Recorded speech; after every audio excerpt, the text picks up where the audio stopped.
And a very pleasant good afternoon as we welcome you into our Tuesday edition of the Lion Country Kid, Goon and Ironhead show. This is the aforementioned Goon. If you're watching on the video to my right, it's me waving right there. If you're watching on video, if you're listening on radio, just imagine one guy sitting to the right of the other and the other guy waving. Hello. Picture, can't you? How are you doing? It is Ohio State game week, Goon. Let's wrap the show up right now. And I want to start just, you tell me what you think, because we got into a debate discussion this morning, and it's interesting. I think that that's a reasonable point anywhere on the spectrum, but the amount of pressure on James Franklin going into Saturday's game, where would you put that? Like a scale of 1 to 10? Well, nationally, I mean, honest to God, nationally, this is we think that we complain about the, James record versus top 10 team, stuff like that. But locally, we complain about it, but nationally, it's actually a thing that people do talk about. I mean, we aren't known right now. People don't know what Penn State is. Are they just beating bad teams and just destroying, coming back on USC, beating Wisconsin this past Saturday in Wisconsin, tough place to play, all that stuff. Have we proved anything as of yet? So this is the ultimate proving game of James Franklin and of this 2024 football. Fair point. I think that the heat is on a little bit on James. So it's also on Ryan Day now. So here is my take, and I think apparently I'm fairly unique at hitting this take. I think there is zero pressure on James Franklin. The mission for this program this year, to me, going into the season, it is almost a foregone conclusion that Penn State will have a loss to Ohio State on the schedule. I think nationally that's the perception. I think the majority of Penn State fans are like, man, got to get to 10-2. Really nice to be 11-1. And they had almost written off this Ohio State game as an L. So the mission to me at the start of the season was you have got to be part of the 12-team play. Penn State can lose this game. Penn State can get crushed in this game and still head to the college football playoffs. So to me, in terms of the pressure to win this game, I think there is, if not zero, darn close to it from James Franklin. Now, I don't think James Franklin necessarily is looking at it that way, but I don't think this team, and we'll get into this because it's kind of how you approach games like this in terms of whether there is quote-unquote pressure. And I think Penn State has the right approach to this game where they're not feeling pressure and it is an opportunity. But we'll get into that in a bit. I got you. I think the pressure here. Yeah, so again, Penn State can lose this game. You're right. Penn State can lose this game, still go to the playoffs, and potentially, depending on how things play out, get another crack at Ohio State, either possibly in the Big Ten championship game, unlikely for sure if Penn State loses this game. But in the playoffs, that possibility would still exist. Ryan Day on the other hand. So again, I'm looking at it from expectations of the program. No question, internally, externally, Penn State expected to be in the 12-team playoff. And then, debate about from there what Penn State would need to do, if anything, to make this a perceived successful season. But no question that the mission for this program this year was you got to be part of the 12-team playoff. I got you. I think when you look at the ultimately, yes, you're right. I can get behind you 1,000,000% on that. Yep. And the pressure is different this year. So, but the pressure for Ohio State and for Ryan Day, correct, is that they have to get to, it is national championship or bust. I think the expectation and the pressure there is at the very least, listen, we've got to get to the championship game. Yeah. But it really feels like with the money spent and with all of the pressure on Ryan Day and the entire program, that it is kind of a national championship or bust.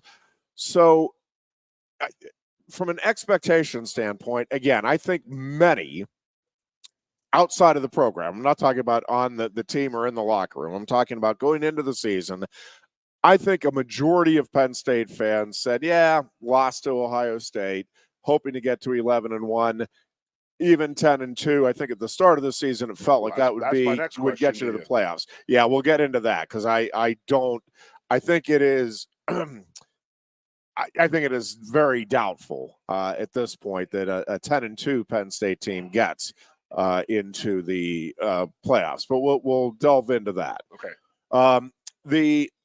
But again, Ohio State. If Penn State loses this game, everything that they, including the national title, everything that they would want to play for this season is still on the table. It's a bummer. Yep, you lost to Ohio State again. I mean, I get it. There will be a narrative there that, yep, they just don't win the big game against Ohio State. But I think that's a presumption at this point that that's what's going to happen.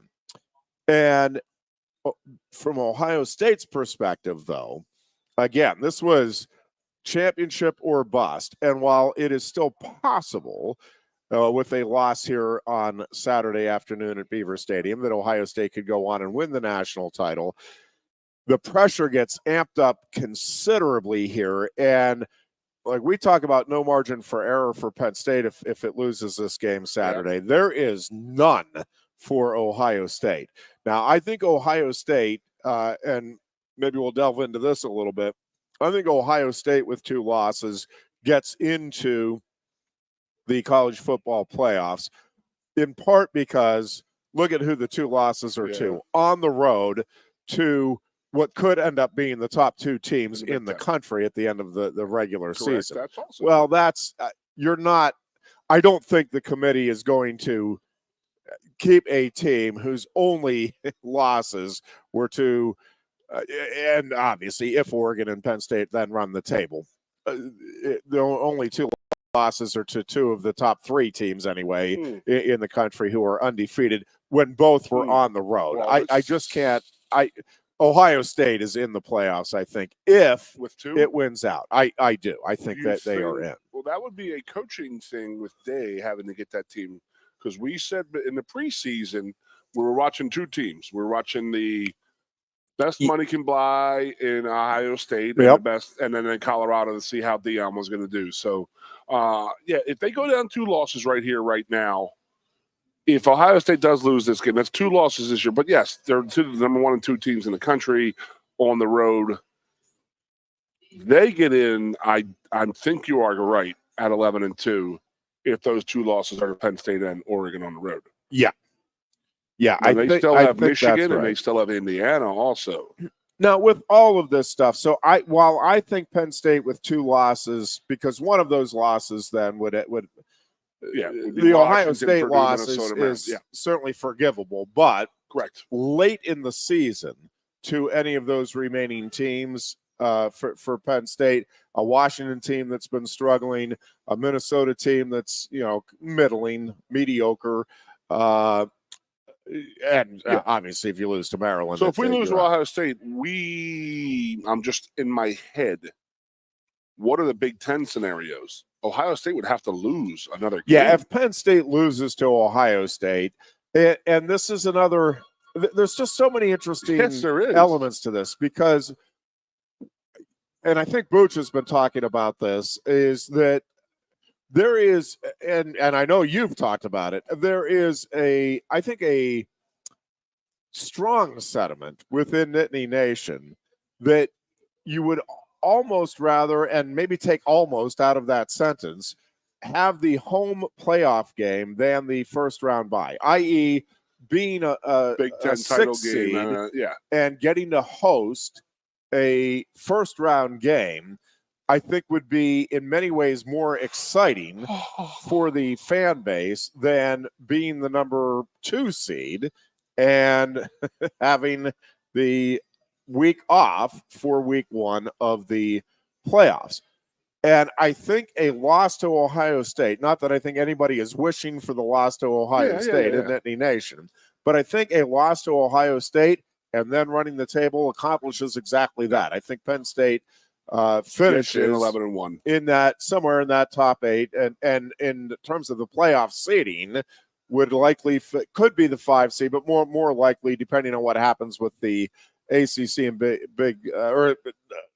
the with some of the undefeated teams that are still out there in the or even one-loss teams in the non-power conferences, as we talk about it, because there's an automatic berth there. Regardless, Penn State is going to finish up somewhere between 5 and 8 if their only loss is to Ohio State here on Saturday, and that gets that home first-round playoff It's even game. better because you're not playing in a Big Ten title game, which is pointless. Correct. Yep. Pointless. And if anything, you're just putting your players at more risk.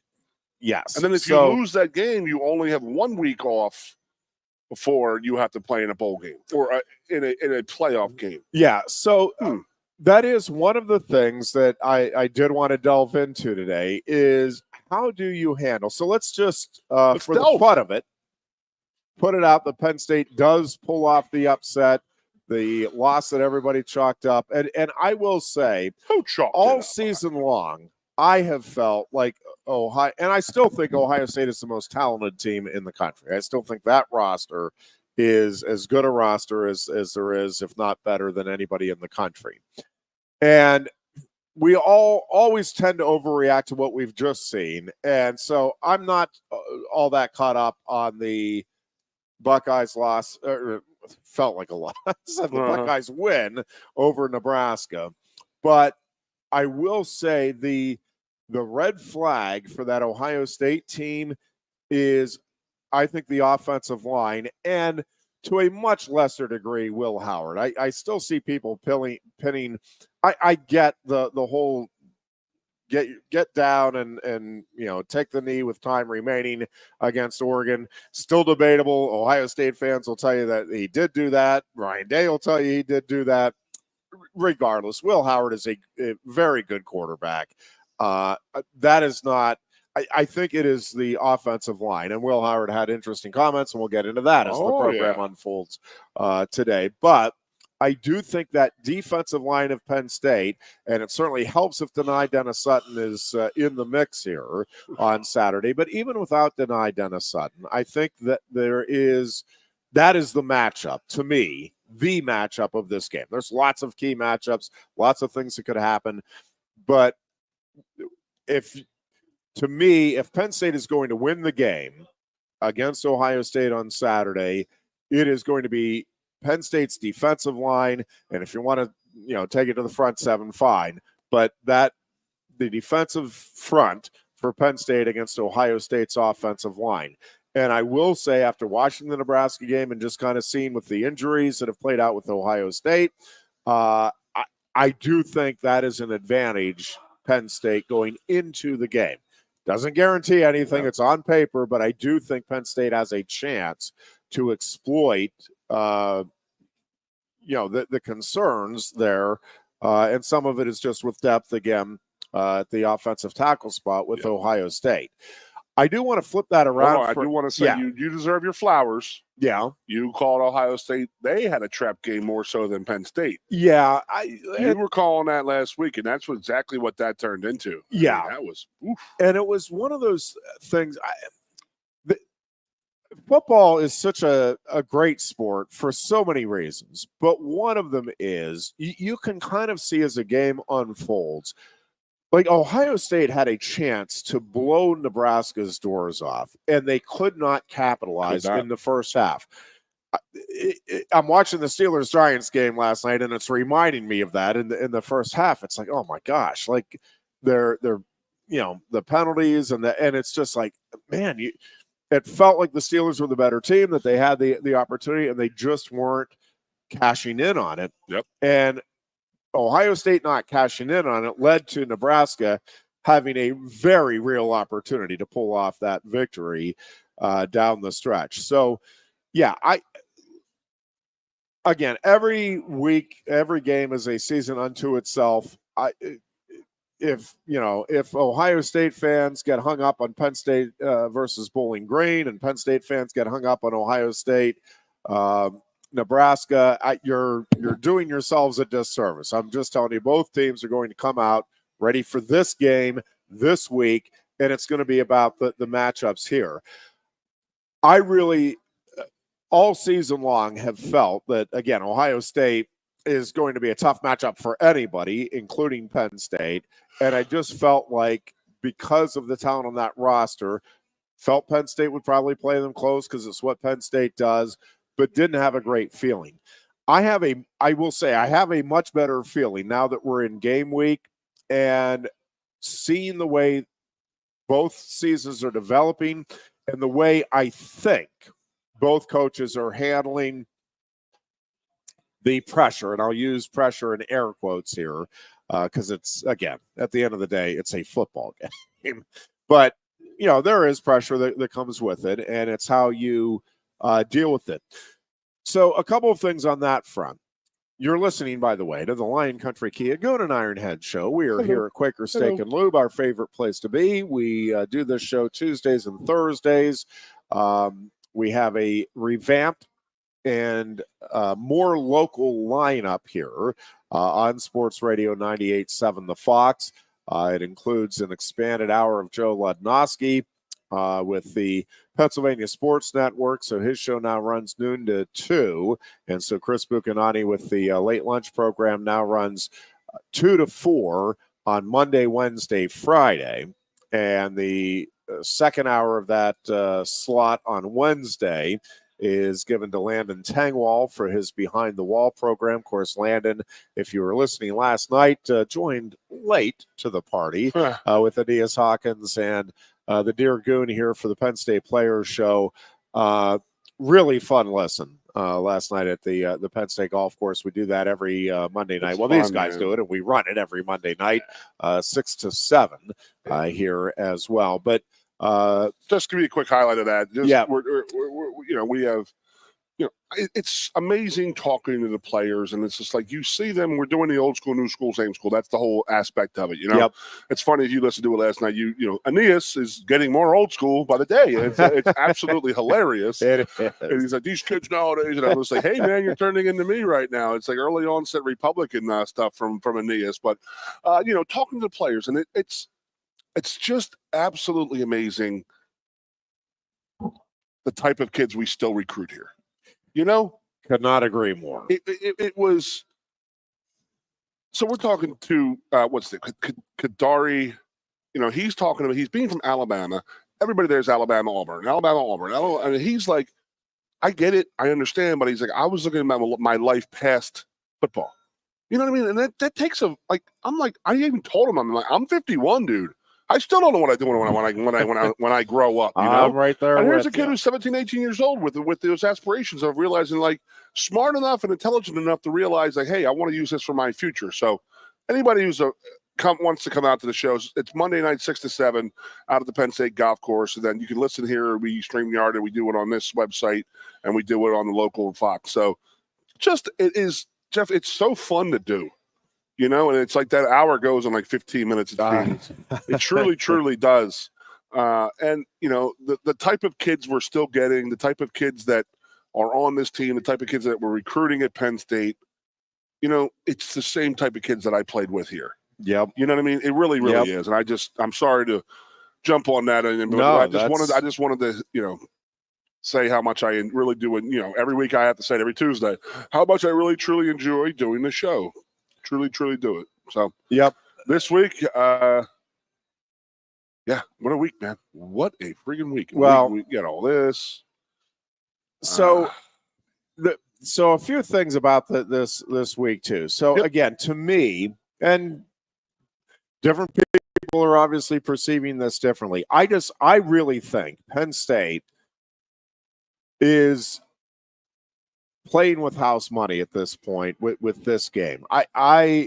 Now, again, most of the folks I'm listening to are like, man, this is a big, pressure-filled game for James Franklin. They need to prove themselves, just like you were saying.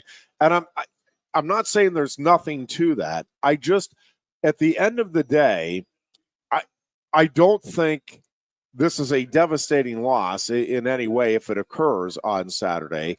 And I do think it is a signature win. It is a significant win in every which way, because I do think a win Saturday flips the script in terms of the expectation now for what, or well, yeah, I'm going to say expectation, but also, like, I think if Penn State wins this game, I don't know what your feeling is when you talk to others in the fan base. Yeah. I still don't feel like most of my buddies and stuff, like, they're not talking about, man, we could win the national title. They're like, I don't know. I don't know.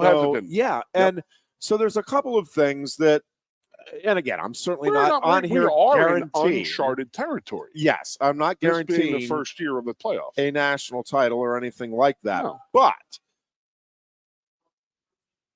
a few things, actually. So one is, I do think that the way this team is progressing, and I think that was another huge step at Wisconsin on Saturday night in terms of overcoming in-game adversity with the injuries and everything else, and really kind of putting it together and putting that game away down the stretch. I think that is significant moving forward, and I like the way this team keeps improving.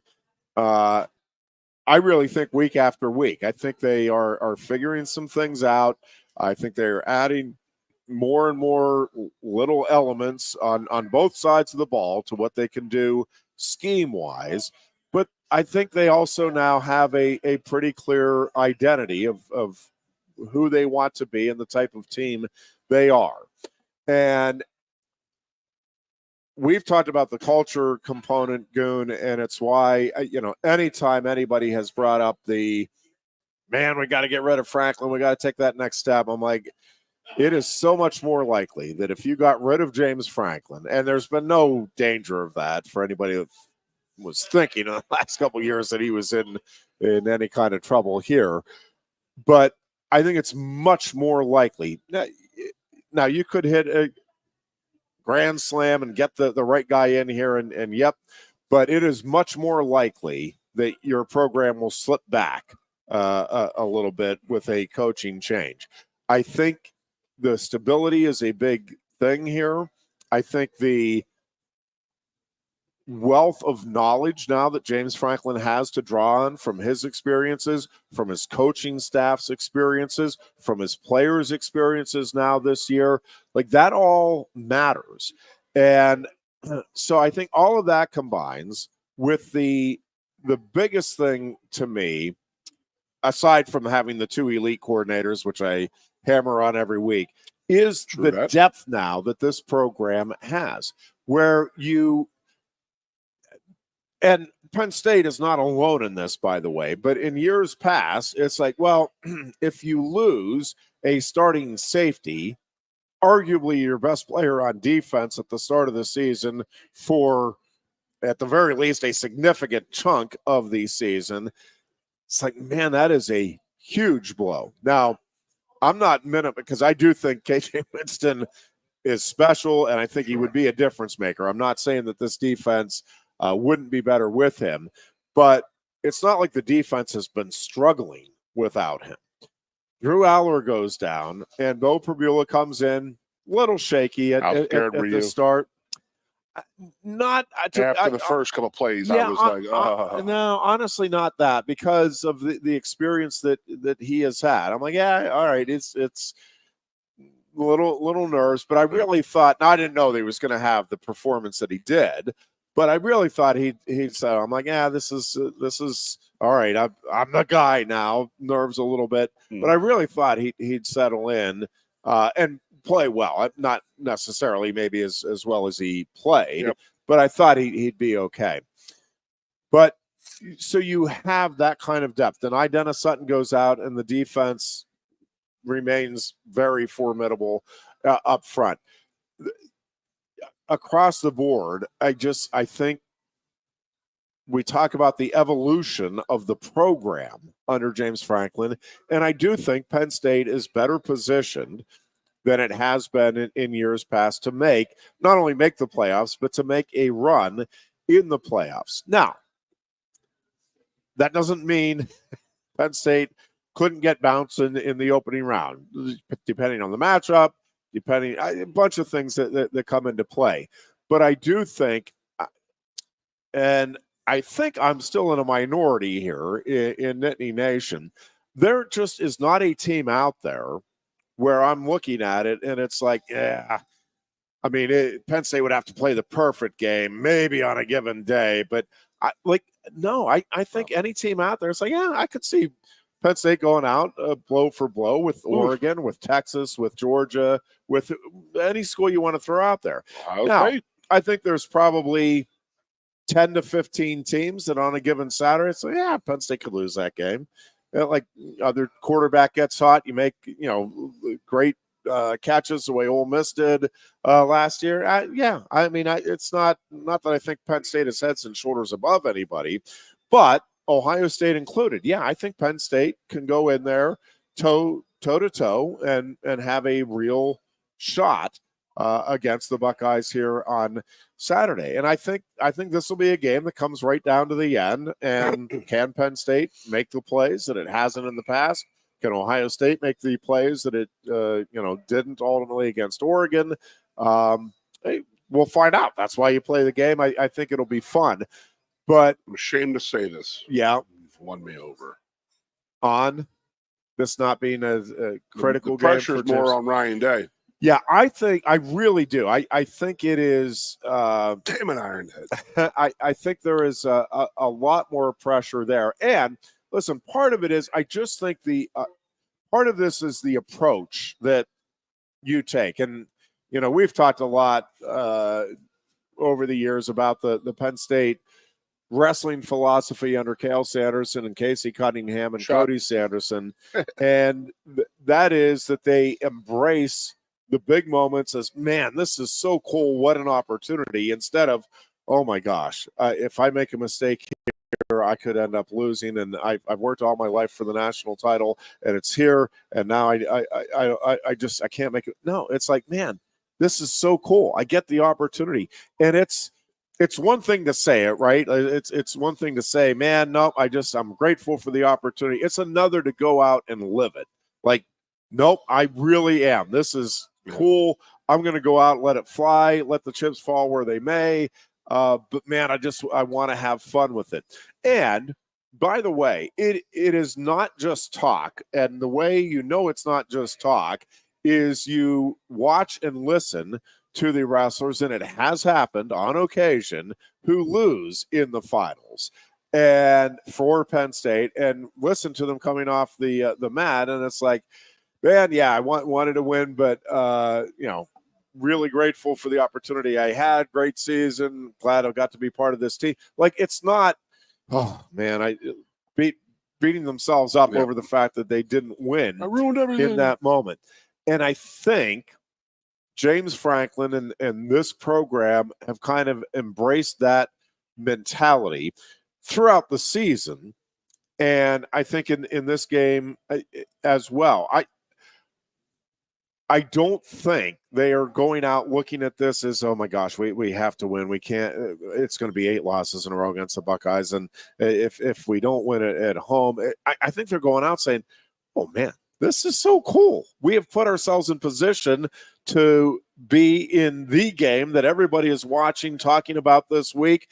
And if we go out and win this, like, an undefeated season is possible. And if we don't, man, we're going to learn from it, and we're going to use that experience into the postseason. And I don't know that's necessarily the conversation that's specifically happening, but I do think that's kind of the mindset going into this thing is, man, let's let it fly. Let's have fun, see what happens, and then win or lose, get ready the following week for what's going to be another really fun environment when Washington comes in for the whiteout. And then after that one, you get ready for another really fun environment because And there's something to the mentality of that, of embracing the moment, being grateful for the opportunity instead of being concerned about what could happen if you make some mistakes. And I want to delve in more to that with Bo Prabula in particular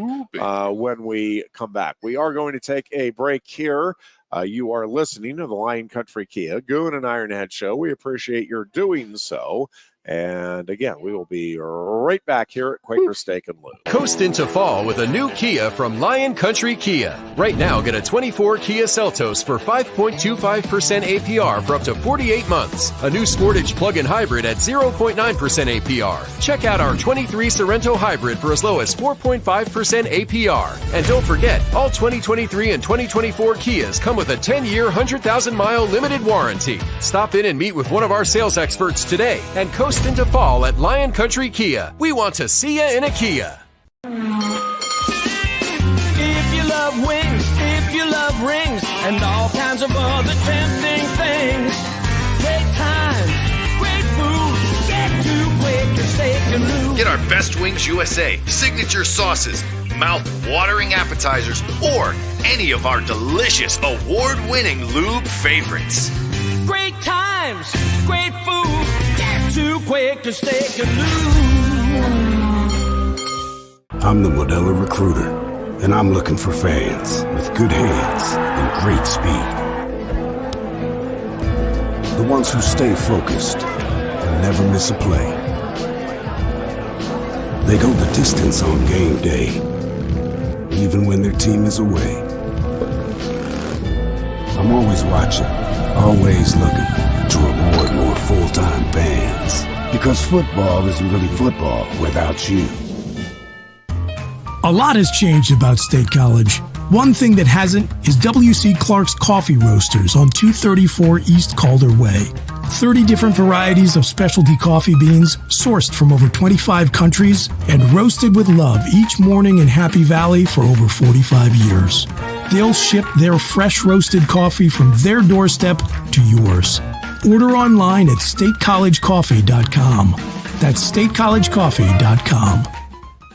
Two of the top names in local printing have combined to serve you better. King Printing of State College has merged with theprinters.com, forming one of the 400 largest printers in America. Combining traditional offset printing and digital workflow techniques, theprinters.com can print, assemble, package, and ship to anywhere in the world, all with the same high quality customers have known and trusted for over 50 years. Buy local and save. Get started today at theprinters.com.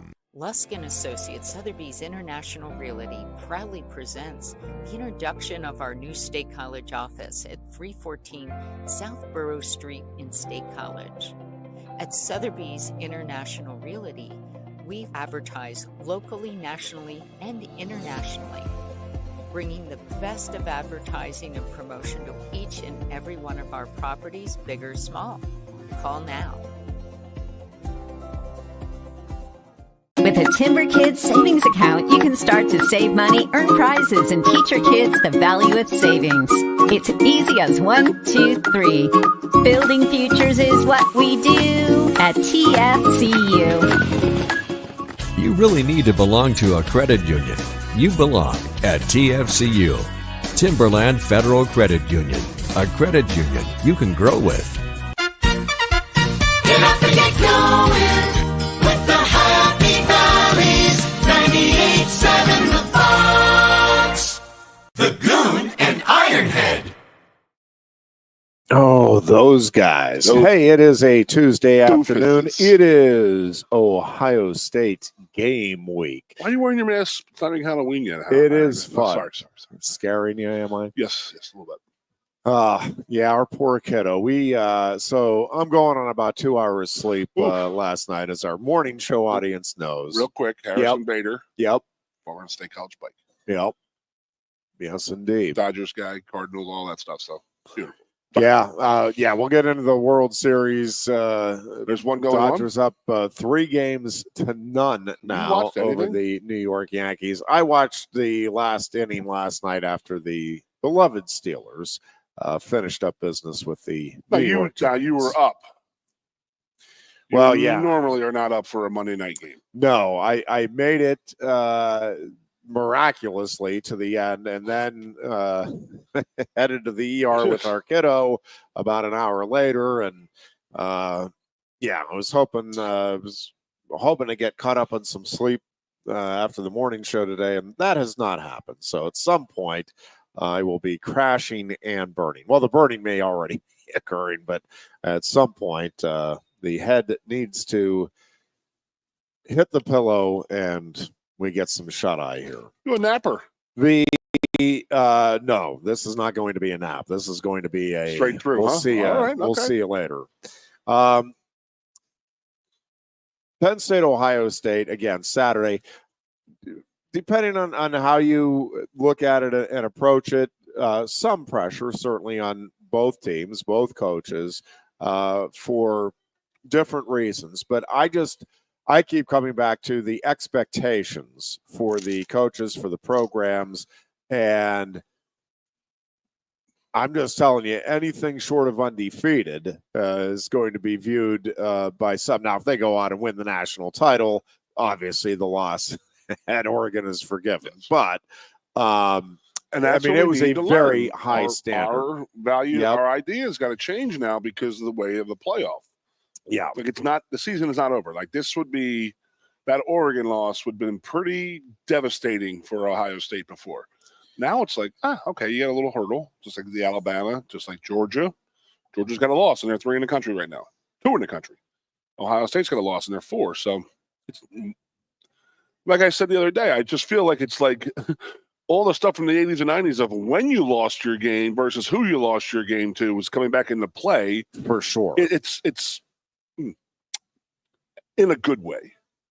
You know, I mean, people are still in it. Like, no, if we have 2 losses, I think that Penn State is out. Ohio State has 2 losses; they're still in. I think that is yeah, very likely the case. Again, you can't look at anything in a vacuum. So, with the most likely scenarios that are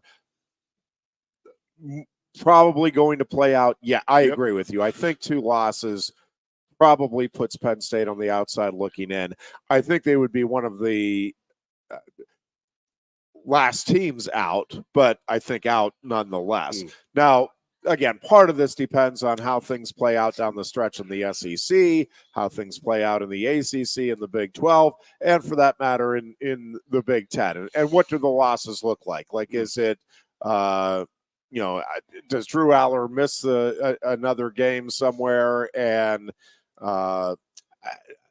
so there's a bunch of things that can come into play. I don't want to go too far down the hypotheticals. No, I mean, but even this time versus last year, this is a completely different scenario than what we're going. Not if the record was the same as last year, but at the start of the season, I would have thought 2 losses would get Penn State in. I think that they are out. Because not guaranteed. We're but saying I think this because the loss will be against Ohio State and one of the Final Four opponents. And when you look at those Final Four opponents, again, they're not losses that are going to be very forgivable to the Washington, committee. Purdue, Minnesota, Maryland. Correct. And especially when you're looking down the stretch, right? I think you should be weighting games down the stretch more than early in the season because this is more of the team that you are now. And obviously a loss to anybody. We should do a radio show and just talk about all the different scenarios, Jeff, other than Ohio State would be bitterly disappointing. It's really, really, really different. But when you play out the other hypothetical. So Penn State wins this game, runs the table. They sit there undefeated, and Oregon runs the table. Then that Big Ten championship game becomes a spectacle and a huge game, but really not. But nothing. And that's what I think, the difference is going to be maybe who's a 1 versus who is, and that's going to be the other component here is with the way they're doing this now, right? So this is the other thing with Ohio State. Like if Ohio State loses this game, well, I think they do end up making the playoffs. I don't think they end up one of the top 8. So I think they go on the road in the first round. Sure. We don't know any of this for sure, Two but losses, that's what I Ohio think. State Yes. is not in the top 8. I would think that is pretty certainly the case. Well, who are the 2 which losses? Means us, and then they run a table. Okay, is that what you're saying? The 2 losses are for Oregon and Penn State. Okay. Yeah. And so the then the question. So everybody is talking about the. When I say it's not a big deal, it actually is a huge deal in some ways. That potential Penn State Oregon matchup in the Big Ten because of the seeding. And while we're talking about the whether you lose that Big Ten championship game or you lose the Ohio State game, if you're Penn State, if you take care of business in those final 4 games of the regular season, either way, you're sitting there with 1 loss, and you're sitting there as the, again, depending on what happens with the champion from the non-power conferences, you're sitting there as the 5 or 6 seed in all likelihood. Yeah. Certainly a top today's projections was seed. Boise State, but so it'd be 5 or 6, and if Boise State's 5, up there 12. in the top 12, Penn State would be a 6 seed behind Boise State. If they're not, then Penn State could be a 5 seed. But it's the same thing if you get to the Big Ten championship game and you lose that game, you're in the exact same boat because the conference champions get those top 4 seeds. So you're not the conference champion. So you're in the exact same spot. Now, this would be an interesting, and I haven't thought this one all the way through. My guess is, I got to think this through. I'm not sure I'm right about this. My initial instinct was you'd feel better about that scenario if you're a Penn State fan, presuming it's a close loss in the Big Ten championship game to Oregon. I think Penn State fans would take that. You're in the championship game. You're facing a team that would be number 1 in the country. Close loss there. Again, you're not wanting your team to lose anything, but I'm saying if the choice is you're losing one of those games, either Ohio State or Oregon, right? I think Penn State fans want the win over Ohio State, get that monkey off your back, and then you can make up for the Oregon loss easily in the playoffs. You want to win everything. I get it. I'm just saying. I think you would rather ideal world have that, even though it would be later in the season. Yeah. And it would be we lose to Ohio State in some ways. Well, I guess equally consequential. We lose to Ohio State. We don't go to the Big Ten title. We win out. We're in the playoff. Yeah. We don't have to play in a Big Ten title game, and we would have a 2-week window before a playoff game versus playing a top 1 or 2 or 3 team in the country and having 1 week off.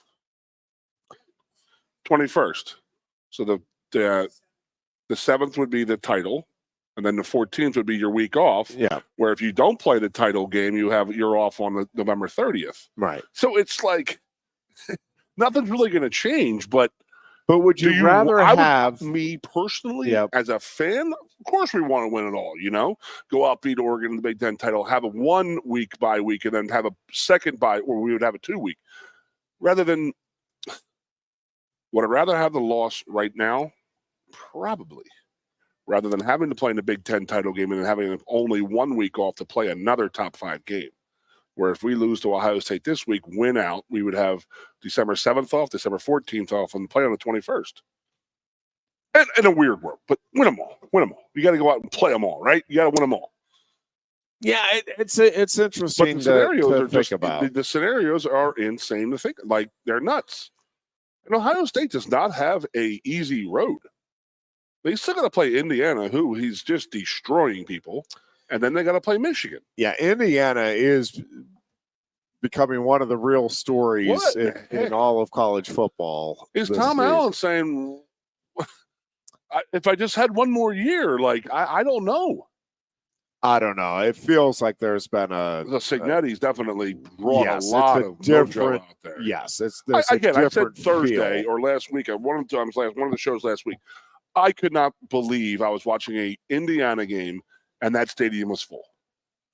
Because I don't think I have ever seen that. And having played there a couple times and coached there, it is a horrible place to play. But, I think that someone was talking during the game that I cannot believe what I just saw. I saw a delay of game caused by crowd noise at Indiana, in Bloomington, Indiana. Yeah. Yeah. And I sort of laughed and I was like, oh my God, it is true. It is very, very, very true. Yeah, it's this every other day talk show, man. You got to have scenarios, and there's so many different scenarios, and there's so many ways this can go good or bad. Well, in the next month. So I want to pick up on Will Howard, the Ohio State quarterback. He's a Pennsylvania kid. Yep. Said he always wanted to go to Penn State, and yesterday said, "Well, I guess we'll find out." They didn't think I was good enough. I guess we'll find out Saturday whether I'm good enough. Now,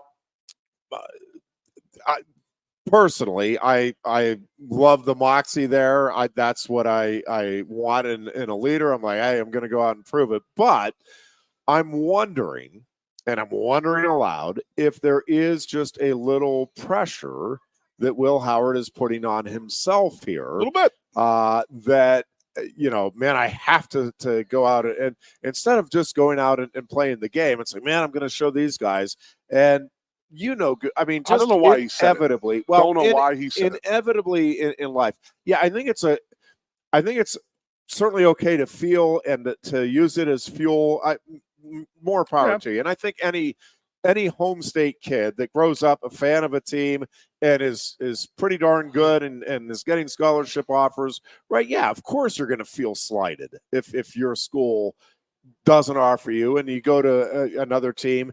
Like, yes, but by all means, you ought to be using that as fuel for your fire. But I think putting out before the game, I think you're better off with that type of thing. If you win it, it's like, man, they didn't think I was good enough. Now what do you think? Well, like that's when you start the talking. I think now he's putting that pressure on himself. Now, maybe he'll rise to the occasion. It's like, but I think more often than not, when you go to prove to somebody, man, I'll show you, you're not focused on the right thing then. And you're not focused on, hey, I just want to go out and be the best I can be, whether it's in your job or whatever it is. When you are like, man, I'm going to show you. Sometimes I'm not saying it's an across the board thing and nobody ever wins when they try to prove something. Obviously, there's plenty of examples where it does. I think it becomes more dicey for you and your team when you are trying to, kind of go out on a personal vendetta. Sure. Who does this remind you of? It reminds me exactly of Bill Belichick talking about Tom Brady, how they had this great job and this and that. But I loved how somebody said, Belichick passed on him 5 times before they drafted him in the 6th round. When Brady would use that as momentum and to build his, all 31 teams passed to me. I'm a Patriot, this and that. But then Belichick can say, well, we saw something, but you passed on him 5 times. So don't sit there and say, like, this and that. But he was going to be a Hall of Famer. He wasn't. He didn't go to Ohio State. Didn't offer him. He went to Kansas State. He got his scholarship elsewhere and then goes to Ohio State. So there was no reason for him to say that other than just to stir the pot a little bit. Well, I'm a Penn State fan. I wanted to go there my whole life, but I didn't get an offer there. I didn't get an offer at Ohio State, by the way. I didn't get that either, but I went to Kansas State and made my bones, and then I still didn't get it. I mean, was he talking about last year when he wanted it? Did you think he wanted to come to Penn State, and they still didn't offer him last year, or is this from a high school? Well, I mean, probably both, but I mean, Penn State's not. They're not going to. When you look at they brought Gruckmeyer in. You only have so many scholarships. Drew Aller had the numbers he did last year, and you're seeing the progression. So, I mean, it made if Will Howard had come in, he would have been a pretty definitive 3. Well, he wasn't looking to transfer. He wanted to come to be a place and be named the starter right away. And with, by the way, how about the McCord? Yeah. Did you see that game Friday? It was brutal. 3 picks in 6 minutes to open the game, 2 return for touchdowns. Yeah, I didn't. Ohio State fans are like, dude, we told you. Yeah. We tried to warn you. I think that was Thursday. because I did watch it. They all run Friday. together. Yeah, I hear you. It's Friday right now, isn't it? Friday, I will say, I saw one of the most extraordinary high school football games I've ever seen. State College beating Bishop McDevitt. They renewed their rivalry for the first time in over a decade, and it was a very memorable senior night for State College. They won the game 58-55. No overtimes, nothing like that. Game got over at 10:30. There's been a few times in the last couple of years where they have pushed that 10 o'clock mark with the length of the games, but 10:30 is when that game ended. Brenton said there was 22 points scored in less than a minute before halftime. Friday night. Yeah, it was just it was crazy. Both just big pass plays. Yeah, both quarterbacks threw for in a high school game. Both quarterbacks threw for over 400 yards. Both offenses had over 500 yards in total offense. You never saw a high school kid do that. Your age. Oh, no, not I mean, 300 was like, whoa, what's going once on in here? a blue moon. Maybe Marvin Harrison as wide receiver. And Ty Salazar, who is Center County's all-time receptions leader, touchdown receptions leader, everything else. Father was my trainer here when I played football here. Ty had 8 catches. I'm going to mess up I think it was 8 catches, 232 yards. I saw that. Somewhere around there anyway. There was another aspect. 3 touchdowns in 8 catches on Friday night. And a block kick, he said. Yeah, it was right? It was an extraordinary game in Daddy posted that on Facebook. Every imaginable way.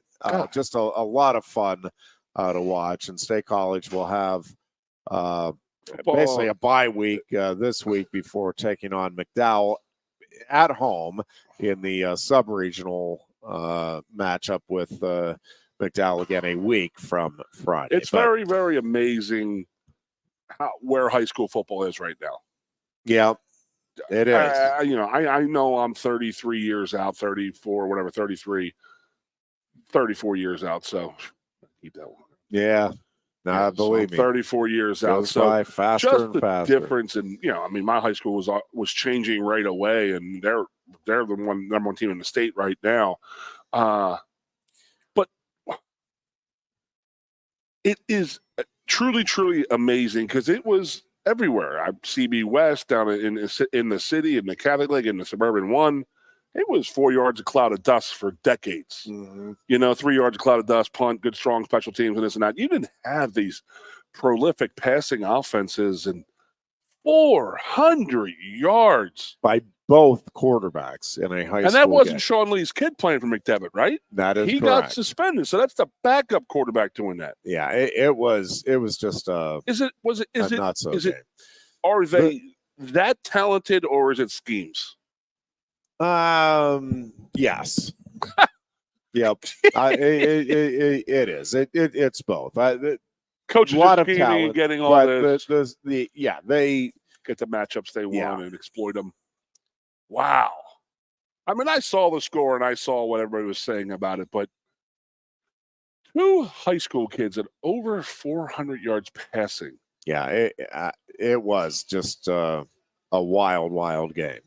All right, Penn State, Ohio State here on Saturday, Goon. Give me, and we'll delve more into this on Thursday, but give me, what are some of the things you're looking for maybe early that'll, Penn State's going to have a real shot here. I'm sick and tired of this nail biting up through halftime. Yeah, I don't think that's going to change this week. I mean, really. But, you were talking about it earlier. I didn't want to jump in, but you watch Ohio State play other teams, play the Nebraska team. If they play that game versus us, we win by 21 points. Yeah, but if Penn State plays the game it did against Bowling Green, Ohio State wins by 3 or 4 touchdowns. I guess, yeah. I mean, but that's what I'm saying. It's Ohio State never has that botched game versus us. They always seem to come out. Although and I will say, us very, very, very well. I mean, we played very well last year. At Penn State consistently, I mean, I know the result isn't what you want, but it is Penn State's usually giving itself a chance here against Ohio State. Well, I'm going to tell you right now, having Drew Aller throw the ball 49 times like he did last year, we're not going to win that game this week if he has to throw the ball 49 times. That's not a knock on Drew Aller. It's just like they shut our run game down, so we need to get that run game going. Yeah, I'm kind of presuming that Drew Aller is not playing here Saturday. The way that knee bent, I don't know. What's it scared me? There? It scared me because, and I have no insight. No, again, I want to make sure. I mean, this is not any inside information. But the insight we have is the same stuff you do, and that's Twitter and Facebook and all these different pages, 24/7. But he was up, walking. If it was an ankle, a broken leg, high ankle sprain, foot broken, this and that, they wouldn't have him up. That would be off of his feet. Let's get this casted, immobile, where you get some interior knee injury type of thing, and not the big letter one. We don't want that. Yeah. But the other one, they don't want you just resting. They want you keeping it mobile a little bit for an LCL, an MCL, not the big one. Yeah. They're not going to. He's not. I mean, I don't know how to say this, but it was an ACL. They probably have him in an immobilizer right away. Yeah. But I've also actually seen guys with ACLs, they just tape it and put some ice on it, and they can stand on it. They just can't cut on it because you can walk forward with an ACL. Right. It's the lateral. It's the obviously the side to side, which you play football in, and that's why it seems that football players that's the worst injury for football. And you don't really see it in hockey, by the way. You ever notice that? Well, so it'll be interesting with Bo Prabula if and I think that team responded well with him in there. Well, they did, and I also think with a full week of practice, let's just say Aller is out, and again, I don't know that, and certainly I'm not wishing for it, but Prabula with a full week of practice, even if Aller is good to go Saturday, Prabula is obviously going to get more work this week than he has throughout the season, and he's obviously had plenty of work throughout the season. But I think because of the experience he just had at Wisconsin and the confidence that comes with that, and not that I think there was any reason for him to lack confidence if he hadn't had that second half out at Wisconsin, but I think we talk about the flow and the continuity and everything else. I think Penn State's fine either way. Do you want Aller in there? I've seen some yes, you want Drew Aller in there, but you want Drew Aller in there if he can be Drew Aller, and that's an important component of it. And if he can't, again, I think Penn State is fine with Bo Prabula because of all of the different things that he has already done this season and that this offense has done. And I think, maybe you see a little more, maybe you see a series with Tyler Warren running the operation at quarterback with Prabula in there, and maybe you do some things off of that. I think there's enough of a mix now for what this team can do. And Prabula, I think it was going to be part of the game plan here anyway because of that different element that he brings against Ohio State. I mean, they were, I think, going to run him in there in some key spots, and certainly short yardage makes sense because, again, you're going to have Ohio State defensively on its heels a bit, trying to guess, all right, where's the ball going here, run pass, all of the things that are on the table with Bo Prabula. And so what is, to me, fairly remarkable is that you can go into a game like this, the biggest game of the regular season, no question about it, and potentially not have your starting quarterback.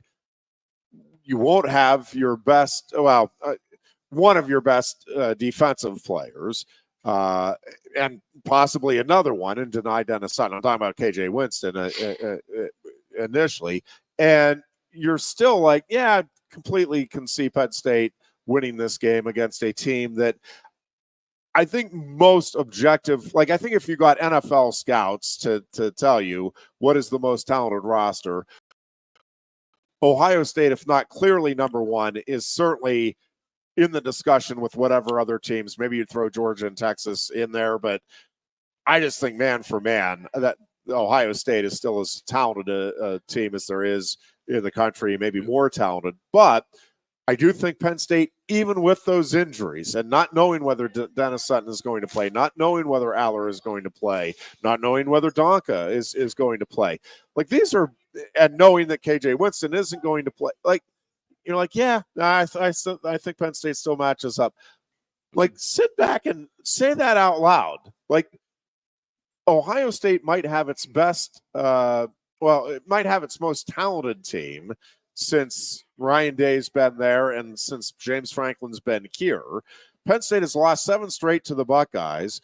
Penn State, again, say it out loud. KJ Winston out. AJ out. Possibly. Aller. Aller out. Possibly. Deny Dennis Sutton out. Possibly Anthony Donka, one of your starters on the O-line out. And yeah, I think Penn State can match up still with Ohio State. And I do. And I think most people do. Even if we presume Aller and none of those guys play. Donka's out. Yep. Dennis Sutton's out. Aller's out. In that game.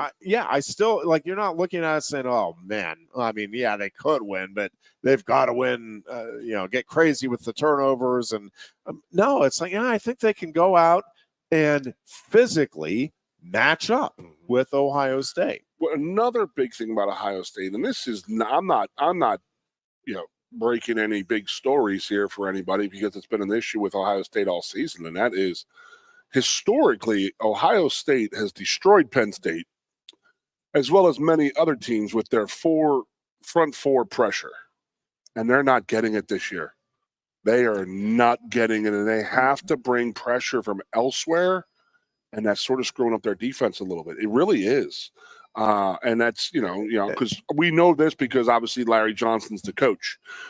So there are people out there who are saying that they need to have, more blitz packaging and this and that, where Larry has always been like, you guys just worry about the back 7 because my front 4 are going to raise hell and put pressure on this quarterback.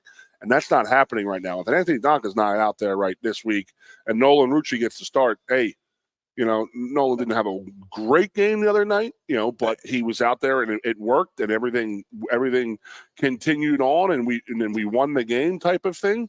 And he builds from there. You hit the nail on the head 15 minutes ago saying, think about what you're saying. Penn State does not have these players and they're still going to match up with Ohio State well. That is the mark of a good damn program. Yeah, no question about that. Let's go to break. All right, we're going to take a break. We are back with more. It's the Lion Country Kia Goon and Ironhead show here on Sports Radio 98.7 The Fall. Coast into fall with a new Kia from Lion Country Kia. Right now, get a 24 Kia Seltos for 5.25% APR for up to 48 months. A new Sportage plug-in hybrid at 0.9% APR. Check out our 23 Sorrento hybrid for as low as 4.5% APR. And don't forget, all 2023 and 2024 Kias come with a 10-year, 100,000-mile limited warranty. Stop in and meet with one of our sales experts today and coast into fall at Lion Country Kia. We want to see you in a Kia. If you love wings, if you love rings, and all kinds of other tempting things, great times, great food, get to Quaker Steak Lube. Get our Best Wings USA signature sauces, mouth-watering appetizers, or any of our delicious award-winning lube favorites. Great times, great food, get to Quaker Steak Lube. I'm the Modelo Recruiter, and I'm looking for fans with good hands and great speed. The ones who stay focused and never miss a play.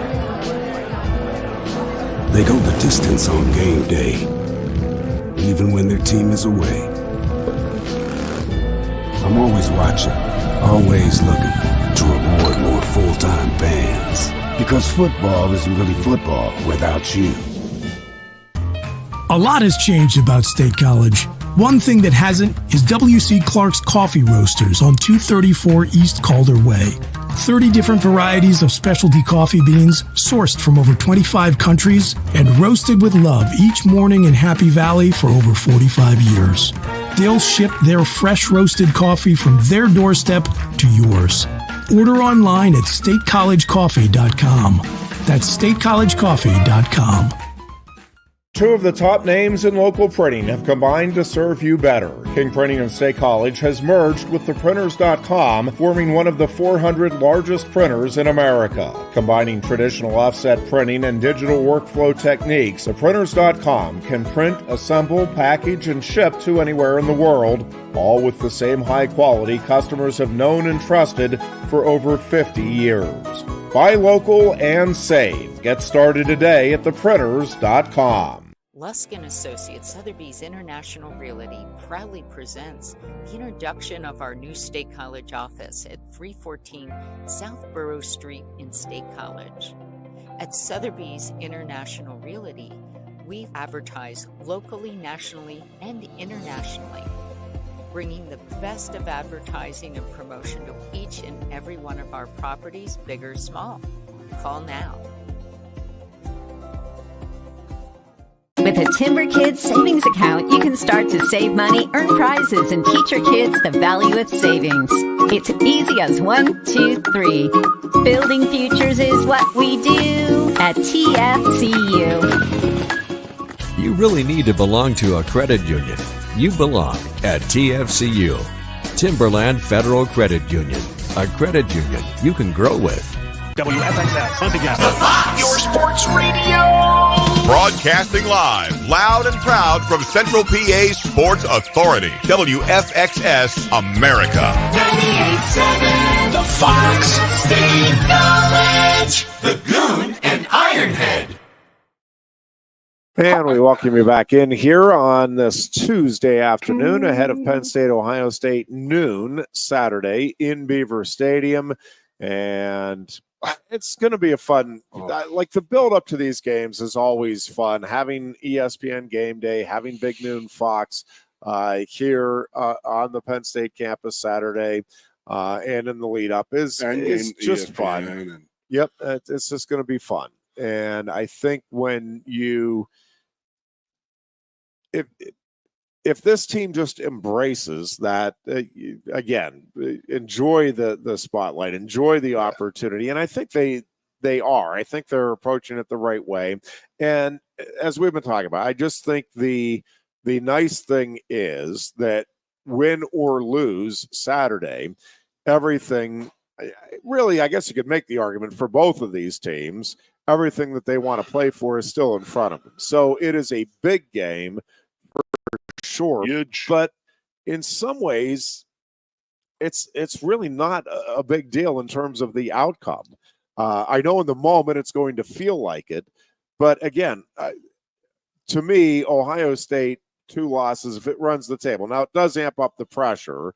The loser of this game has no margin for error the rest of the way. But I think both of these teams, if they win out, regardless of the outcome here Saturday, they're in the playoffs. And if you're in the playoffs, you have a shot. You're one of 12 teams that has a shot to play themselves into a national championship. And, that's what it's all about. That's why you're out there playing. So while it is a big game, I don't, even from Ohio State's standpoint, I don't know that really there's all that much pressure in this game itself. The pressure is kind of what you make of it, I think, in those respective locker rooms. You won me, dude. You got me. I was sitting there saying it was a must I wanted win. to keep battling. The James Franklin thing. I mean, there was the whole, he can't beat Ohio State and this and that, but it's the way it is set up now. It doesn't really matter. There's going to be, you lose by 75 points or 40 points to Ohio State. Yes, that's going to matter. Absolutely. For sure. Yes. So, just looking towards like a big fun day with, in the Big Ten territory and beautiful weather coming. Wish it wasn't a noon game. I wish there wasn't so much going on. Pat Fryermuth was on with Pat McAfee today. Yep. Fryermuth was like, as a player, I'm telling you, they are loving it. The noon games are great because then we get to go hang out in the tailgates afterward, and then get to go out in the evening. Fryermuth was like, yeah, the night games, it's great for the fans, but then he's like, we win, and I'm out there at 12:30. It's like, who's ready to go? Like, nah, we're good, guys man. got home on Saturday. Yeah, I heard 3:30 a.m. They got back 3:30, and they were back in their hotel. back in their rooms, and that's rough. That's brutal. That does stink. But as a player, absolutely, you love these noon games. I kept on harping on last week that Rutgers game at USC. They had to play at 11 p.m. Eastern time. I mean, you think that waiting till 8 o'clock on your biological clock is what I'm talking about. Yeah. No, I mean it's not. It's 8 o'clock in the West Coast. I get it, but your biological clock says it's 11 p.m. They were not sleeping until 9 o'clock in the morning. They were up at 6 because they thought it was 9 o'clock in the morning because their bodies were saying that. So imagine how long they were up and just waiting for that game, and waiting for an 8 o'clock game on the East Coast is painful. It's horrible because coaches want to meet. Oh, we got to meet this afternoon. We got to meet tonight. And it's like, dude. When it's a noon game, you don't even have a morning meeting. It's like you got Friday night, you have your meeting, your snack, you go to bed, you wake up, you're at the stadium, you're playing a game. It's at noon. It's the greatest thing in the world. You're done at 3:30, you're out in the parking lot at 4 o'clock. It's still light out, and you can go out and have a good time. Go see your friends, your family, go to the bars, have a good time. Yeah. It's the best. And Fryermuth's right. One of the discussion points this week is James Franklin in these big games, Ohio State, Michigan, and it was interesting. We on our morning show today, Scott Giese, my co-host on Let's Talk, said, why can't James Franklin and Penn State get over the hump against Ohio State? I'm like, well, you're going to love this brilliant analysis. It's because Ohio State has had the better team most of those years. 2017. To me, in all of these years, I think Penn State had a chance, but if you look year after year, while James Franklin does a great job recruiting, Penn State is usually in that 10 to 15 range. Ohio State is usually one of the top 3 to 5 classes in the country. Well, lo and behold, the team that is more often bringing in more of the 5-star, the top end prospects, they're winning the games. Why would this the Yankees be and the Dodgers? Why is that? Why does that not shock anybody? Yes, it's the two highest paid teams in the league. And the same thing would happen with the Steelers and Patriots. Why can't Mike Tomlin beat Bill? Well, because nobody's beating Bill Belichick, and the Patriots are year in and year out the better team. Steelers are really good, but not as good. Well, why wasn't Georgia beating Alabama all of those years until it turned? Well, because Alabama had the better teams most of those years. And once it does happen, I think that monkey is off the back. So it's just like, let's just play football. So there's another thing there, which I like trying to draw a parallel. So I'm watching the World Series here and there. I haven't watched a lot just because of the Friday night. I did get home in time to see. I've seen with no voice kind of the right moments, but and by the way, how about the World Series Freddie Freeman is putting together? Not too shabby. Not bad. But there's been a lot of talk in the World Series about Aaron Judge, and man, what is happening? And it's funny that the narrative that starts, and I don't know if you remember this. Young folks wouldn't remember this, but Barry Bonds, for the first couple of World Series, it's like, man, what happens to Barry Bonds? He just disappears, and then he got in enough of them. If Aaron Judge had a 3-game stretch in the regular season that he's having now, nobody, it's like, well, I mean, of course you're going to have, and if Freddie Freeman had a 3-game stretch like he's having, again, you'd be, man, that was a great little stretch. Nothing more than that. I get it's the big stage. I get the pressure, all of those things, but it's baseball. You go through slumps and you come out of them. And it was funny. The post-game stuff last night with Aaron Judge is like, Aaron is, do you see, I'm paraphrasing, but the gist was, Is there any hope that Aaron Judge could possibly? Well, yeah, it's baseball. He could come out tonight and hit a couple of home runs. No and it is baseball. The fact that somebody goes through a 10-game stretch where it's like, yeah, man, they're just not producing the way we're used to them. Well, yeah, that happens. I don't know. It just, there's baseball players that they have bad months, and historically they have bad months. So the whole thing with Penn State, Ohio State, man, James Franklin, why can't he get over? Well, part of it is because he's playing the best team, the best program year in, year out in the Big Ten. The last few years, that obviously was ceded to Michigan. But I am fairly confident that this year Ohio State will get the W. I don't know if you've looked at Michigan's schedule. So Michigan, if you've not been following along, is 5-3 right now on the season. Ducks. They are in, so they're hosting Oregon. Big game here on Saturday for sure. Not a game that Oregon can afford to overlook. Again, it's 5-3, but it's still Michigan. It's a Michigan team that is going to be hungry to prove something. Like I think that is a dangerous spot here for Oregon. I think Oregon wins it, but I think it's going to be a competitive game, and I think that Michigan defense shows up huge on Saturday. But we'll see how that plays out. If Michigan does lose that game, they still have Indiana and Ohio State remaining on the schedule. That's if you lose those 3 games, and they'll be the underdog in those 3 games.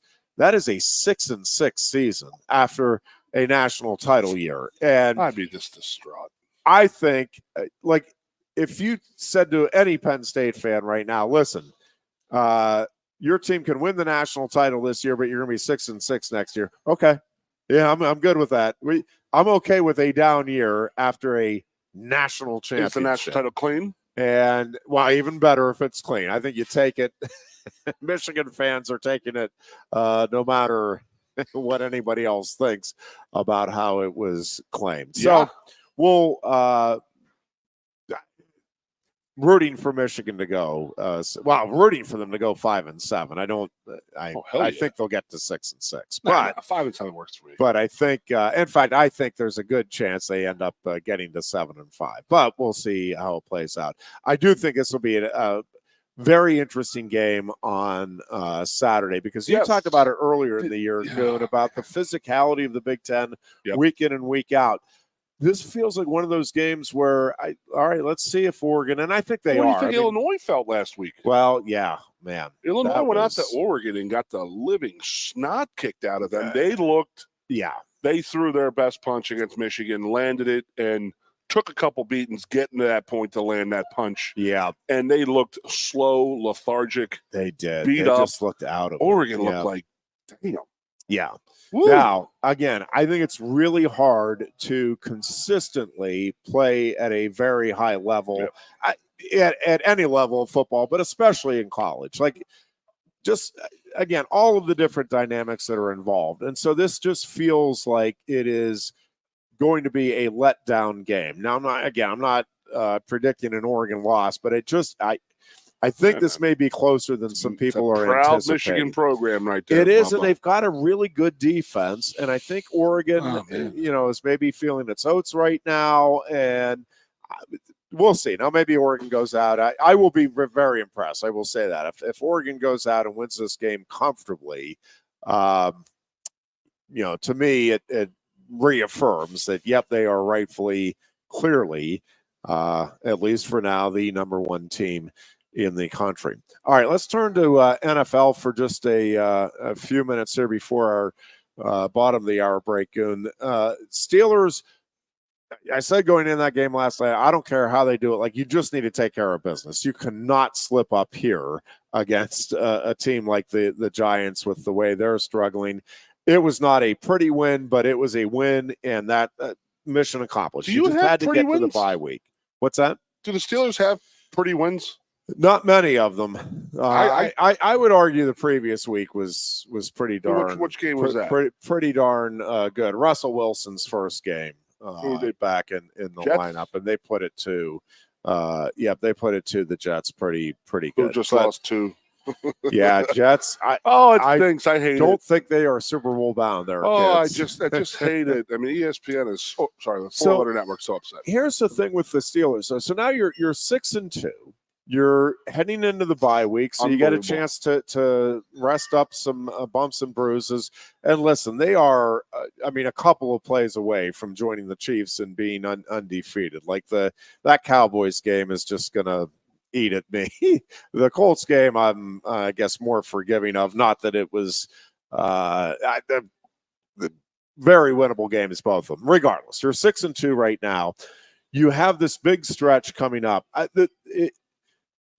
If the Steelers can go 3-3, and historically they do well in the division, like even in years where they are relatively struggling, more often than not they go 4-2. But if they go 3-3 in the division, then they have to win 2 of their 3 other games. And if they can go 4-2 in the division, you just need to win 1 of the 3 outside of the division games remaining this season to get to that 11-win mark, which I think is the definitive mark of making the playoffs.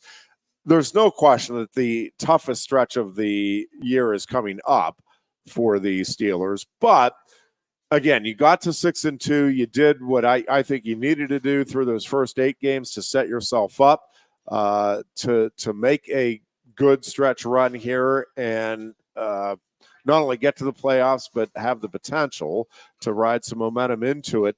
And listen, I do think they have one of the better defenses in the NFL. And I think with Russell Wilson there, this offense has a chance to keep coming along.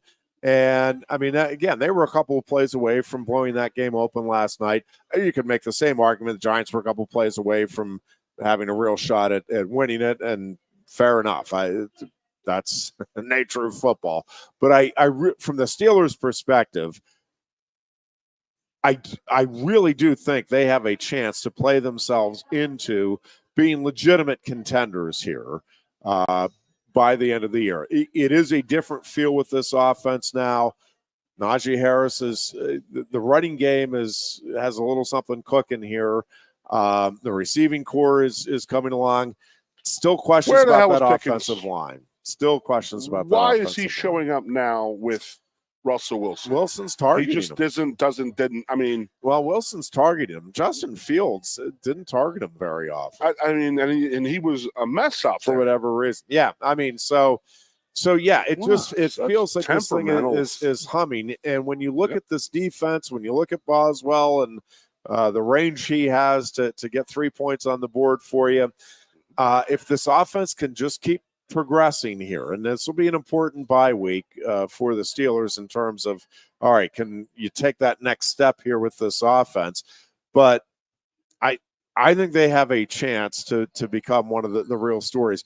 Ravens lose to the Browns, and I know, listen, to me, with any of these, the intradivisional games are just different. Like I'm never shocked by upsets there, just because the personnel, you know the team so well, and in the AFC North in particular, like those games inevitably end up very close. Like you do not often see any of the teams just blow out another. I don't think in many. Yeah, because if the Eagles will split with the Commanders, the Cowboys, and then it's like you never go through your division undefeated. So this will be, I think, a really interesting test coming out of the bye week. The Steelers get the Commanders, and the Hail Mary answered on Sunday is the stuff of legend for Jaden Daniels and the stuff of absolute embarrassment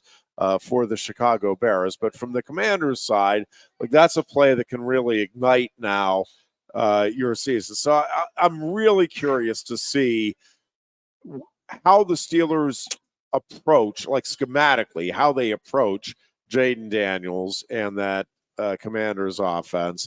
And, we'll see if the Steelers can, again, keep things moving in the right, trending in the right direction here, moving in the right way on offense. But if the Steelers can get that win, big if, but if they can get that win and get to 7-2, then again, really all you have to do, and not that that's going to be their goal, obviously, but if you can just play 500 ball then down the final 8 games, including against intradivisional opponents, you're in business.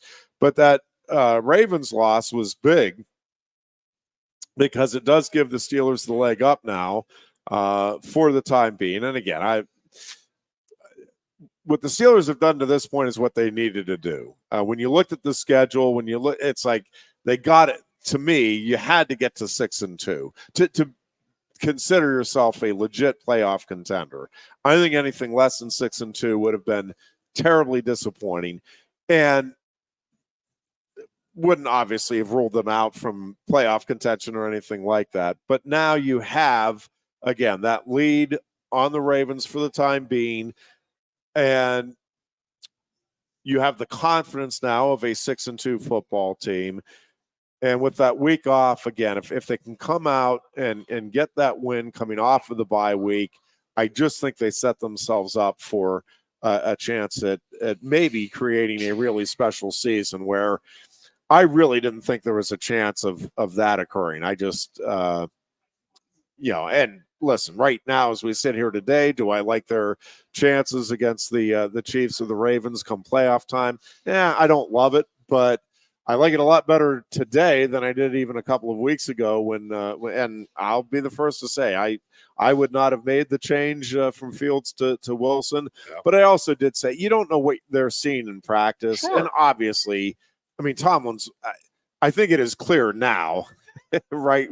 Russell Wilson was showing in practice, listen, I can get the ball downfield, I can maneuver it around much more effectively than Justin Fields. With you. I still like I would advocate, and I know they just don't seem to do it in the NFL, but I would me personally, I would advocate for using Justin Fields the way the Nittany Lions have been using Bo Prabula, which is get him in there for maybe a series or maybe just a couple of short yardage plays here and there, just to give up that change of pace. Keep him involved. Like I still think there's a nice element with Justin Fields to his game, and it's not that he's just a running threat. He can pass the ball, so it's not like the defense go, oh well, we know it's a run when he comes in. Nah, you can, burn them with you if you do that.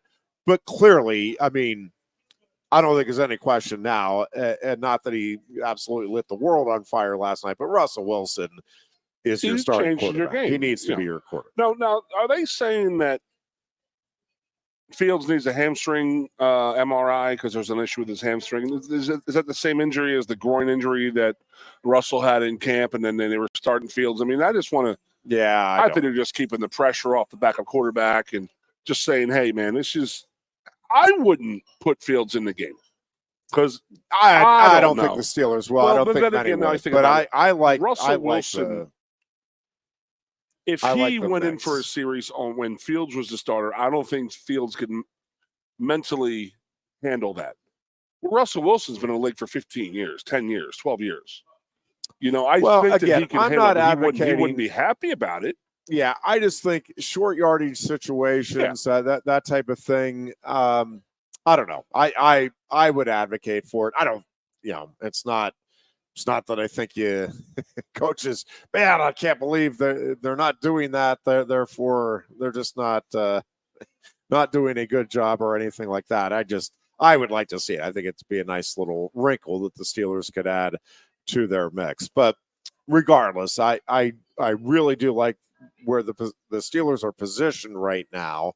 And as always, health and some luck comes into play here with what happens down the stretch. But Pittsburgh has put itself in a very, very good position in the AFC North. And, right now, Jameis Winston, you wouldn't, you'd rather be the Steelers than anybody else in that division. I'm telling you, better watch it out, baby. Jameis is going to be eating W's. Dan Patrick made a comment today that Saquon Barkley is quietly having a terrific season. I guess maybe If it weren't for Derrick Henry, he'd be leading the league in rushing. Yeah. Do you think it's quiet though? I mean, Saquon Barkley has. I don't so know. much You tell me. there. With AJ Brown and Dante But I don't think. I mean, he's averaging over 6 yards a carry. That's. I don't know how quiet you can be in the National Football League when you're on a successful team. I don't know. And again, maybe I'm just following it more closely. It just doesn't feel.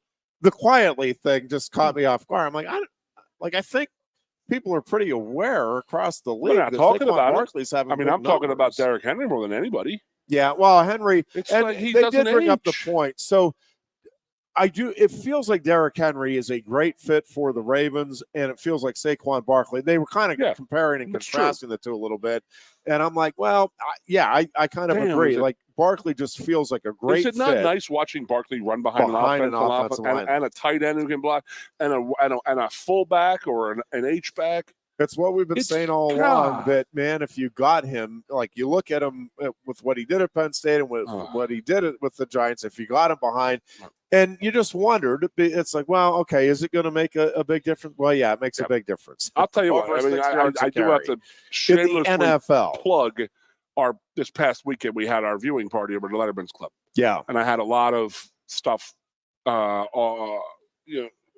memorabilia stuff. Yep. But I had a big picture of Saquon in the Eagles uniform. Yeah, huge seller. A lot of people bidding on it. I have no doubt. And it was doubt. great. And I had a Troy Polamalu autographed jersey. Not one bid. Oh, all in the crowd. To be there. It's in the crowd. Needed to be there. Yep. Sorry, I let you crowd. down by not being able to get it into my schedule. It is all right. We got to get a heck of a time, buddy. Yeah, that I have no doubt. I heard very good things about it. By who? I want to know now. The dear Booch. Oh, the Booch. We will take my first game here. watching with Booch. Is that right? Oh my God, he's all over the place. Oh yeah, I am too. I'm. Are you serious? Yes.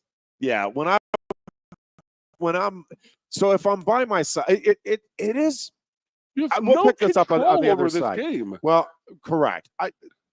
I want to pick up on the other side. I can see Powers acting like that. He's weirdo. Well, it is funny how you adjust to what you need to do. And we'll pick up on that on the other side of this timeout. You are listening to the Lion Country Kia Goon and Ironhead show. We are at Quaker Steak and Lube. You need to get to Quaker Steak and Lube. The all-you-can-eat wing buffet is getting underway here in just about 28 minutes from now. We're coming right back. Coast into fall with a new Kia from Lion Country Kia. Right now, get a 24 Kia Seltos for 5.25% APR for up to 48 months. A new Sportage plug-in hybrid at 0.9% APR. Check out our 23 Sorrento hybrid for as low as 4.5% APR. And don't forget, all 2023 and 2024 Kias come with a 10-year, 100,000-mile limited warranty. Stop in and meet with one of our sales experts today and coast into fall at Lion Country Kia. We want to see you in a Kia. If you love wings, if you love rings, and all kinds of other tempting things, great times, great food, get to Quaker Steak and Lube. Get our Best Wings USA, signature sauces, mouth-watering appetizers, or any of our delicious award-winning lube favorites. Great times, great food, get to Quaker Steak and Lube. I'm the Modelo Recruiter, and I'm looking for fans with good hands and great speed. The ones who stay focused and never miss a play. They go the distance on game day, even when their team is away. I'm always watching, always looking to reward more full-time fans. Because football isn't really football without you. A lot has changed about State College. One thing that hasn't is W.C. Clark's Coffee Roasters on 234 East Calder Way. 30 different varieties of specialty coffee beans sourced from over 25 countries and roasted with love each morning in Happy Valley for over 45 years. They'll ship their fresh roasted coffee from their doorstep to yours. Order online at statecollegecoffee.com. That's statecollegecoffee.com.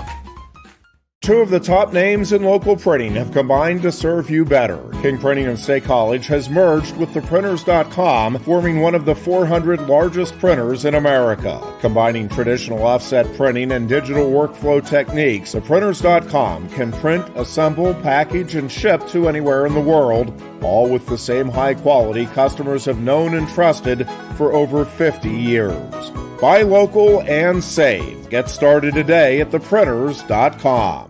Lusk & Associates, Sotheby's International Realty proudly presents the introduction of our new State College office at 314 South Borough Street in State College.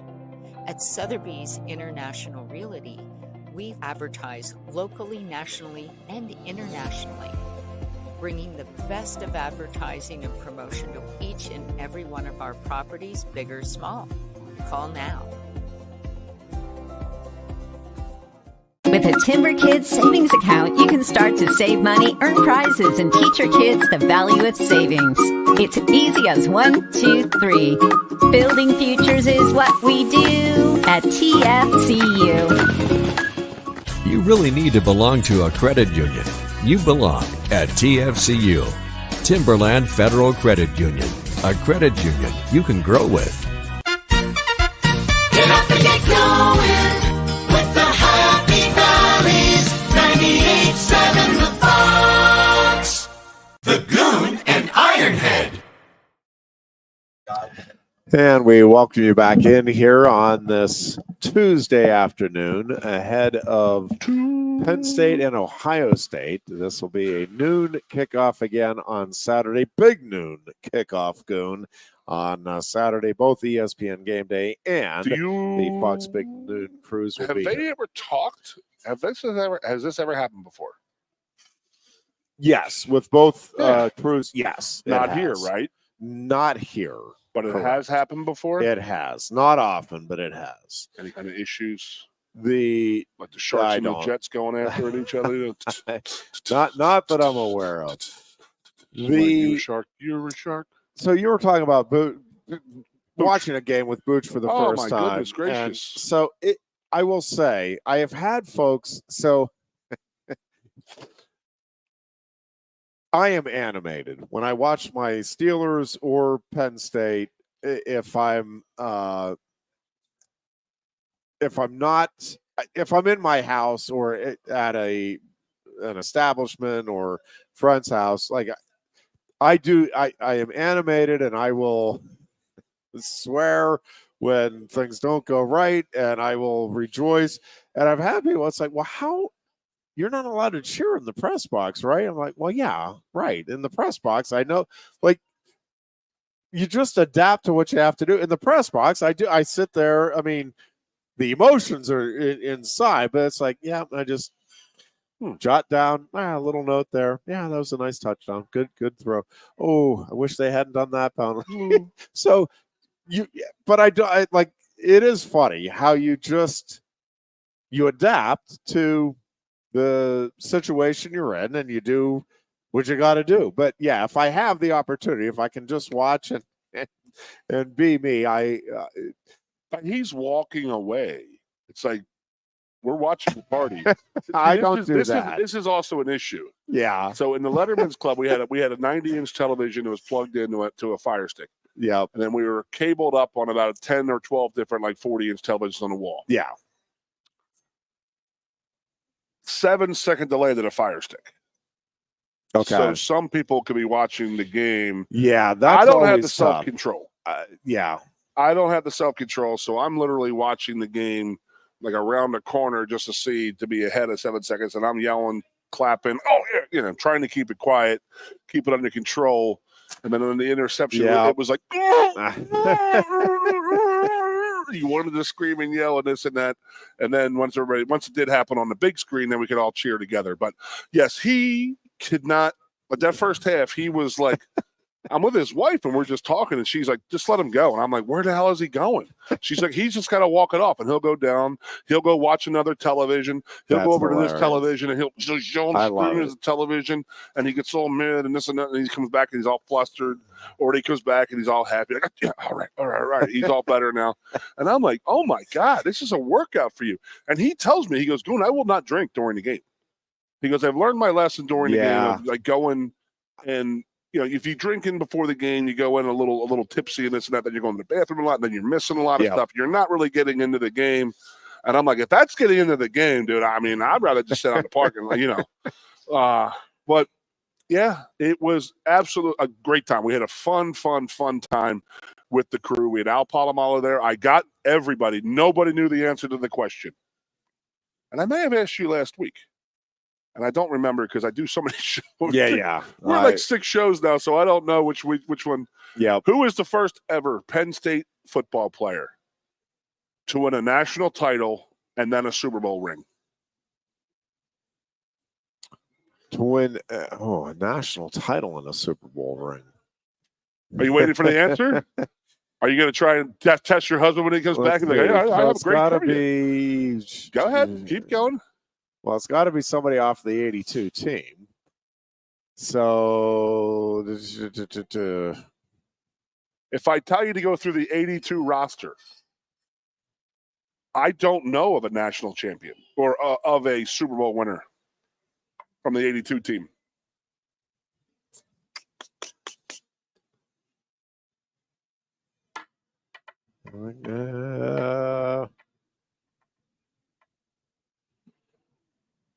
Is that right? I could not think of one. Players? I could not think of one.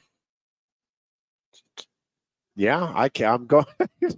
I can't think of one. I don't think there's one. Not like being the first. I don't think there's actually one who actually did win a national title and a Super Bowl in the 82 team. He had to play on the 82 team. Remember, Franco was done in what 72, 3? Yeah. Well, Cappy was 73. Now that I think about that, was Cappy on the team with Franco? They probably crossed over by a year if he was 69 and 70 and then 73. Yeah. Holy crap. Huh. It's not an 82 guy. It is an 86 guy. It's a great question. It is a great question. Actually, Landon put it on Twitter on Sunday morning, and still no one got it. Oh. Man, I'm going through the. If I give you the team in the NFL, it's still a tough one. It is not a known name guy. You're going to know. Oh, someone has their cell phone out cheating. He played for the New York Giants. So it wasn't him in the LT year. That was like 86. So he was still at Penn State. So it would have been in the 90 or 91. It was the Norwood missed kick Buffalo Bills, New York Giants Super Bowl winning team. He was a backup linebacker here, and he's a backup linebacker there named Bob Marasco. No kidding. He was the first one to win a Natty and then a Super Bowl. Wow, that is a great question. I mean, I stumped people for a week now. I got stumped. Oh, yeah. I think Al Palomalo asked me that. Did you hear the answer? Bob Marasco is his name. Marosoko. He played a little bit of outside line. Yeah. He played mostly specifically special teams with the Giants, and specifically here he was Shane's. Boy, that is a great Shane Trey, Donnie Graham era, Keith Karpinski, Bob Marasco, all these. They were backups here, but they were the typical Penn State 11 linebackers in the NFL a year because they could play every position and they know every special team. So yeah, Bob Marasco was the first ever. Boy, that's a great question. I offered up the 50-50 money who my man Joe Ford from We Are Campus Steaks downtown. He won the 50-50 and he gave it back, but he goes, and I said, okay, well, I'm going to bet this money. And I said, I will match up to I said, I will put $50 in. You can win $50, but if you have the wrong answer, you owe $10. And no one answered. No one even took a guess. You know what everybody thinks? They think of the Barr brothers. Well, and then I'm like, well, they're not 82. Yeah. Shane Conlin should have. Yeah. Doggone it. Poor Bills. And then it got me thinking and now, of how about other the Bills guys. this year, Goon? The year that everybody kind of, it's like, all right, well, Buffalo missed its window. They missed their window. They need a whole defensive backfield, and now they're just destroying people. We'll see. I did see, well, now I don't remember where I saw this, but and this is where I think you got to see how this season plays out. But the point of the author was that, listen, the Steelers are kind of a neat story here through 8 weeks, but no, they're not a serious Super Bowl contender because Lamar Jackson, Baltimore Ravens, Josh Allen, Buffalo Bills. Like, what doesn't belong here? Russell Wilson. Well, I'm like, except Wilson has a Super Bowl title, and I'm not saying he's the same Russell Wilson, but I'm not saying right at the moment that I think he's there with those guys, but I'm also not sure that with this offense, if it can, I want to see how this thing progresses. We're 2 weeks into this Wilson thing, and it looks good right now. Not Patrick Mahomes when he's rolling great, but Patrick Mahomes hasn't looked Mahomes great this season either. So I'm a fantasy guy. Yeah. You're obviously not a fantasy guy. I clearly am not. The horse would tell you. I somehow won this week, although I think by far I had the lowest winning score. Yeah. I got one in for our you. league. Yeah. I got a bad one for you. You told me last week with the 3 or whatever it was, 1.5 points. Oh, go ahead. Oh, yeah. I mean, I have Puka Nacua, who got hurt the first game of the year.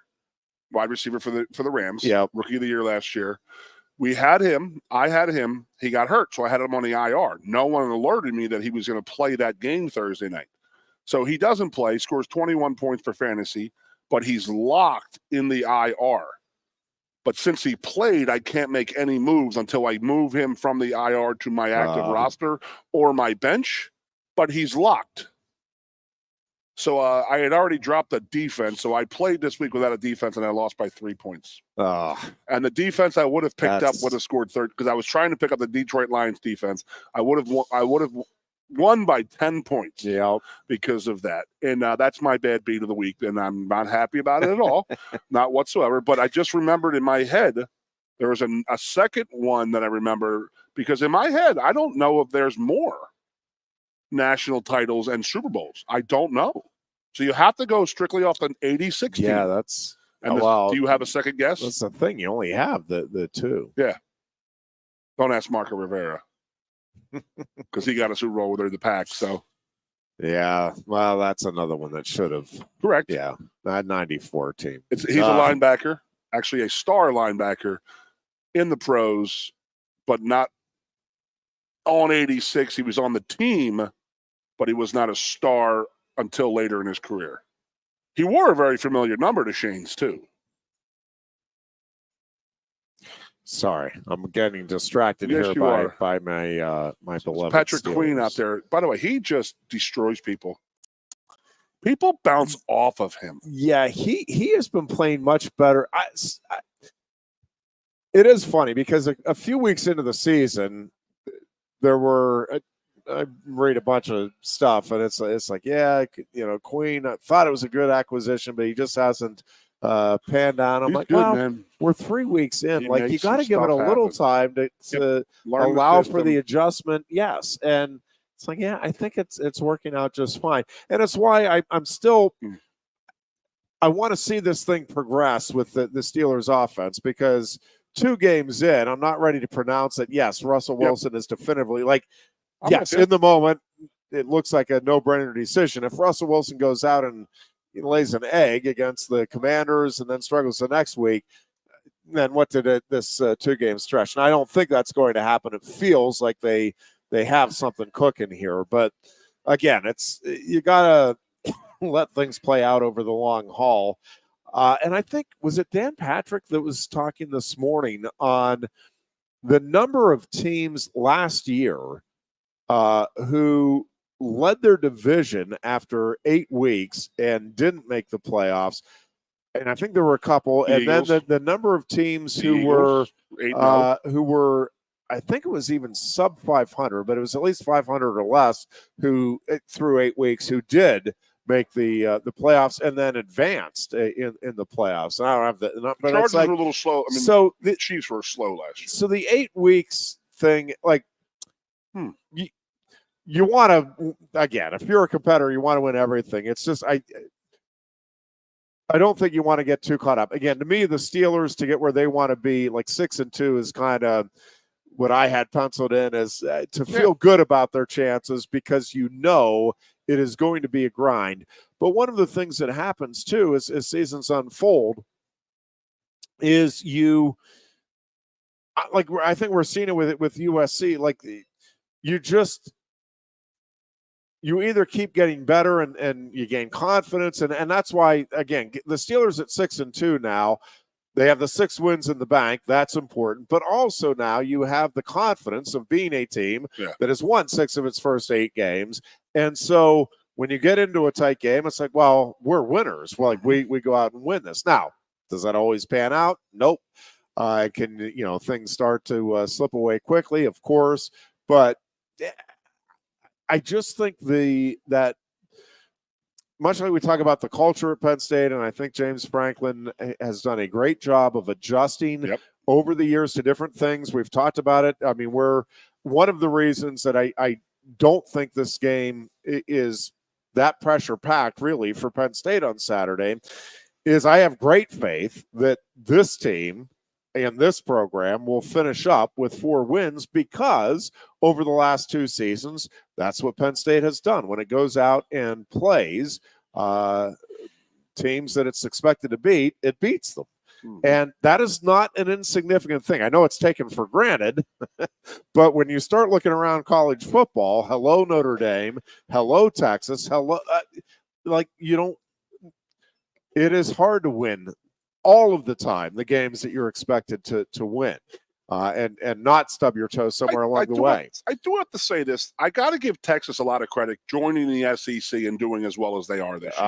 I suspected them and Oklahoma to do exactly what Oklahoma's doing. So, sorry, go ahead. Yeah, well, no, I thought Texas was well positioned to. But still, you just don't play 3 games a year. You're playing 10 in the SEC. To go back to the earlier point on Ohio State being the better team, though, Mike, I think it was Mike Portman. I should have double checked. Come on, I Portman. think it's Mike Portman that has the column at statecollege.com. So, and I think this would maybe come as a mild surprise to some Penn State fans, but Penn State's record against Ohio State when the Nittany Lions are the higher ranked team, and Penn State is higher ranked this week, although even at home as the higher ranked team, the Nittany Lions are the underdog. I haven't seen it opened at 4.5. It was down to 3.5. Is it still okay? So we're still at 3.5. So maybe holding steady there. Penn State's record. Do you know what Penn State's record is all time when the Nittany Lions are the higher ranked team of the two when Penn State and Ohio State play? No spread? No, correct. Just who wins the game when Penn State is the higher ranked team. I mean, how many times have we beaten Ohio State? Maybe 5 or 6 times in the last 20 years, 30 years. So Penn State 4-0. All time is 7-2 against Ohio State when the Nittany Lions are the higher ranked team. Higher, not the. So but the point being, like, again, when people, why can't James Franklin be? Because Ohio State usually has the better team. Like, it's the same reason the Chiefs win so many games. It's the same reason. More often than not, the better team. And actually, I would argue that what Penn State has done in making the games competitive, again, the only season that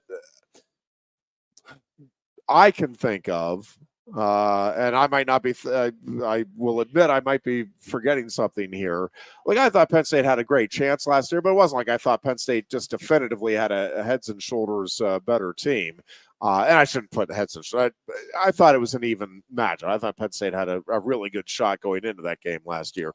But like 2017 was really the only Penn State-Ohio State game in the James Franklin era where, to me, going into it, I felt like, yeah, Penn State should win this. And even after the game, I'm like, yeah, Penn State should have won that. Like, that was the but other than that, like, I don't think there's a game. Remind me, I just need, what's the highlight of the game? That was Ohio State rally. Penn State seemed to have it. It was you're right. 38, whatever it was, 38-27 was it going into the. We had a 4th down and 1 late in the game. And I mean, it was one thing after another that just allowed Ohio State to, and then they eventually pull it out. But the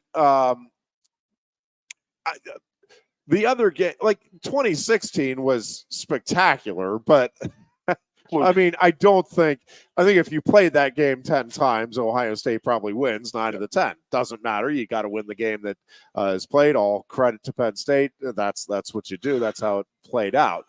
But generally speaking, you think, and even this year, I mean, I think Ohio State is the more talented team, a more talented roster.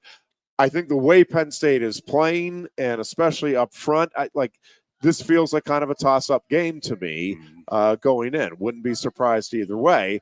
It's been a couple of times where it's been a surprise to me that, this ended up being a toss-up game that could go either way, and Ohio State has consistently pulled those out. But again, we match up well. I do think I really do like the matchup here. Again, it feels like a toss-up game. Like, I don't go in thinking Penn State is just clearly the superior team. Again, and I think we're relaxed. I do. I do too. I really think the mental approach to me is a big component to this, and I would be curious to see be the old fly on the wall in the locker rooms heading into the game, because I really think there is more pressure here. And as we talked about earlier, pressure is kind of what you want to define it. This is a big game. It's a big moment, and it's going to feel hugely significant in the moment. Saturday evening, win or lose, is man, we never beat Ohio State. Man, what a win! This is a signature. But if you win it, and you turn around and stumble in one of those final 4 games, it's like, what are you doing? Like, what are you doing? And if you lose it, again, in the moment, it's, oh, man, but it doesn't really impact anything in terms of what Penn State's ultimate objectives are for the season. Now, again, does, I think, remove any margin for error in those final 4 games. But again, truthfully, if you win the game, they'll have the margin for error in terms of the playoffs. But, I mean, how devastating is it going to be if Penn State gets over the hump against Ohio State and then turns around and loses a whiteout game to Washington or a game at Minnesota? Like, Jeffrey, any of those games, it's like, come on. Like, you got to take care of business there down the stretch to make this Ohio State win stand up. You've held off long enough. All right. Who's the other? What was my? What was Never my gave an thing? answer. What was that? He has a name very similar to the Shane Conlin, and he wore the same number. Back to the. Oh my gosh, we never did. He had 4 brothers that played here also. Who was it? Andre. Collins. Is that right? Andre Collins. He's the only one I can think of. Yeah.